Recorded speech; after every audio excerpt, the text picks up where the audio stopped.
एक आरोपी जिसे पकड़वाते ही अमेरिका देगा 80 लाख। गुजरात में बिताए 24 साल, बीबी के साथ गया था विदेश। लाखों की नौकरी, एनआरआई बनने की चाहत और देश न लौटने की जिद ने बना दिया मोस्ट वांटेड, सालों से है फरार। अमेरिका की 50 राज्यों की पुलिस को दिया चकमा। एफबीआई बनाती रह गई स्केच, उसने वेश बदलकर छोड़ दिया देश।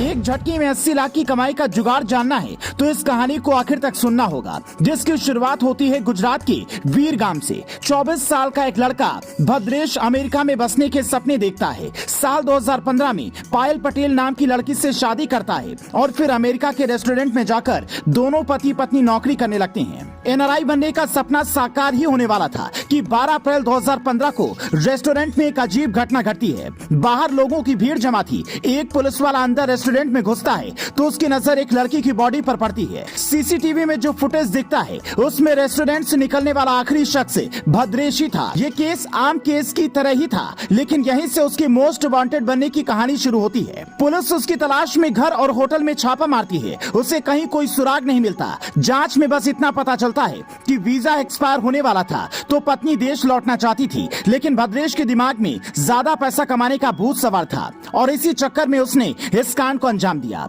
ये घटना अमेरिका के मैरीलैंड राज्य के हैनोवर शहर में हुई, जहां पुलिस कभी हिंदी तो कभी गुजराती तो कभी अंग्रेजी में पर्चे छपवाती, जगह जगह पोस्टर चिपकाती और लोगों से कहती इसका सुराग मिले तो बताओ, लेकिन कोई कुछ नहीं बता पाया। आखिर में इस केस में एंट्री हुई अमेरिका की सबसे बड़ी एजेंसी एफबीआई की।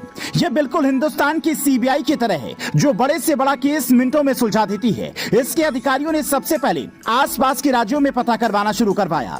अमेरिका की 50 राज्यों की पुलिस तक इसकी फोटो पहुंचाई, उसे सबसे खतरनाक आदमी बताया, लेकिन उससे भी बात नहीं बनी। बाद में पता चला कि वो वेश बदलकर देश छोड़ चुका है। अमूमन ऐसे केस का कोई आरोपी नहीं पकड़ा जाता तो उसे फरार घोषित कर फाइल बंद हो जाती है, पर यहाँ एफबीआई के अधिकारियों ने नया दिमाग लगाया। भद्रेश कुमार चेतन भाई पटेल का नाम अमेरिका की टॉप 10 मोस्ट वांटेड की लिस्ट में डाल दिया, जिसमें से 3 आरोपी पकड़े जा चुके हैं, जबकि 7 फरार आरोपियों में एक खतरनाक लड़की भी है। बुल्गारिया की रूजा इग्नातोवा पर फ्रॉड का आरोप है, जो प्लास्टिक सर्जरी करवाकर भाग गई। इन सभी पर 80-80 लाख का इनाम है। अब भद्रेश भारत भाग कर आया है या फिर कनाडा या मैक्सिको में छिपा है, ये तो वही जाने, क्योंकि जो अमेरिका की 50 राज्यों की पुलिस को चकमा देकर भाग सकता है वो कहाँ छिपेगा, इसका अंदाजा भी शायद ही कोई लगा सके। ये भद्रेश की तस्वीर है, जिसे पकड़वाने वाले को एफबीआई इनाम देगी। पर ऐसे क्राइम के लिए किसी को मोस्ट वांटेड बनाने पर अमेरिकी एजेंसी पर सवाल उठ रहे हैं, क्योंकि ऐसी घटनाएं तो हर देश में रोजाना होती हैं।